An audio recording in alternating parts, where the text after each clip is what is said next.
Hi అండి. మీరైతే ఎలా ఉన్నారు? నేనైతే చాలా బాగున్నానండి. వాట్సాప్‌లో, యూట్యూబ్‌లో కాదు కానీ వాట్సాప్‌లో చాలామంది విషెస్ చెప్పారండి. మా పాప బర్త్‌డేకి అయితే మాత్రం అందరికీ పేరు పేరున థ్యాంక్స్ అండి. మార్నింగ్ అయితే గుడికెళ్ళి వస్తుందనమాట. ఇంకా స్కూల్‌కి కూడా పంపించలేదు ఆ రోజు లేట్ అయిపోయిందని చెప్పేసి. ఈవినింగ్ అయితే ఇలా రెడీ అయింది. చక్కగా హాఫ్ సారీ కట్టిందనమాట. తనకి ఇంట్రెస్ట్ ఇష్టం అనమాట. ఇలా హాఫ్ సారీస్ అవి కట్టుకోవడం లెహెంగాలు అవి. సరే అని చెప్పేసి చిన్న పార్టీ ఇద్దాం కదా అని చెప్పేసి బయటకైతే తీసుకెళ్తున్నాను. ఇక్కడ ఏంటంటే మా ఇంటి దగ్గరలో కబాబ్ చెఫ్ అని ఉందనమాట మురళీనగర్ దగ్గర. అక్కడికైతే వెళ్ళాము. తెలిసిన వాళ్ళైతే ఇక్కడ ఇలా బెలూన్ డెకరేషన్ అయితే చేస్తున్నారండి. చాలా అంటే చాలా హెల్ప్ చేశారు వాళ్ళు పాపం. వీడియో తీస్తుంటే తీయొద్దని చెప్పేసి కవర్ అడ్డు పెట్టేస్తున్నారు. చూసారా ఎంత చక్కగా బెలూన్ డెకరేషన్ అయితే అవుతుంది.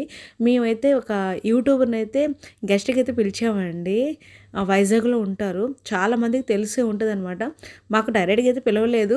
మాకు తెలిసిన వాళ్ళు ఫ్రెండ్ అనమాట. వాళ్ళ ఇంటి దగ్గర. అందుకని చెప్పేసి తననైతే మేము పిలిచాము. తను పిలిచిన టైంకి అయితే వస్తాడు కానీ ఇక్కడ డెకరేషన్ లేట్ అయిపోయిందనమాట. చాలా అంటే చాలా హ్యాపీగా ఫీల్ అయింది మా అమ్మాయి. అంత ఇంత హ్యాపీనెస్ కదండీ. తను వీడియోలో చూస్తూ ఉంటదనమాట. ఎవరు ఏంటనేది నెక్స్ట్ గెస్ చేయండి. నెక్స్ట్ వీడియో అయితే పెడతాను. థ్యాంక్ యూ ఫర్ వాచింగ్ అండి. వీడియో ఇస్తే లైక్